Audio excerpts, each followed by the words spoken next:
Aotearoa New Zealand is committed to being a responsible exporter of strategic and military end-use goods. To achieve this, New Zealand has an export controls regime legislated under the Customs and Excise Act 2018. This act requires permits to be obtained from the Secretary of Foreign Affairs and Trade to import and export controlled chemicals and to legally export strategic goods as well as catch-all goods. New Zealand has international obligations and commitments.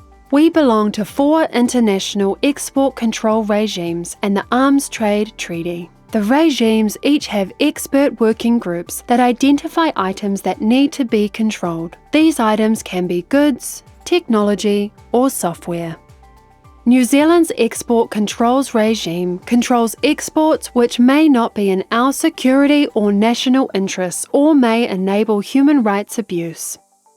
Through the regime, we work to prevent the transfer of military goods, dual-use and military end-use items, also referred to as catch-alls, to undesirable destinations or end users. Let's work through some of the key export terms.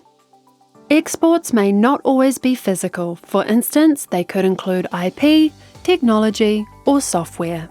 Technology refers to specific information necessary for the development, production, or use of a product. This information may take the form of technical data or technical assistance. Refer to specific items developed for military use. This includes items such as arms, ammunition, bombs, tanks, imaging devices, military aircraft, warships, and certain chemicals. Military end-use goods refer to any items that will be used by a military group, including police and paramilitary.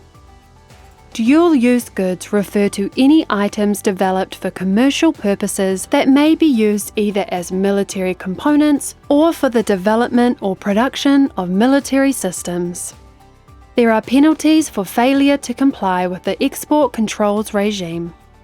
An unlawful attempt to export or import controlled goods without a permit or failure to comply with their conditions can result in fines or imprisonment under the Customs and Excise Act 2018. For an individual, penalties can be a fine of up to $20,000 or an amount equal to 3 times the value of the goods and/or imprisonment for up to 6 months. For a company, penalties can be a fine of up to $100,000 or an amount equal to 3 times the value of the goods. Additional penalties may also apply from separate sanctions acts. So what's in it for you?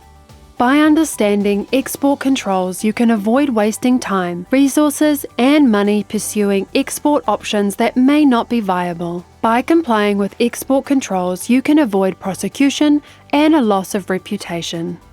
Aotearoa New Zealand's export control regime allows us to build our reputation as a responsible exporter, which helps us to access advanced technology and research from our international export controls partners.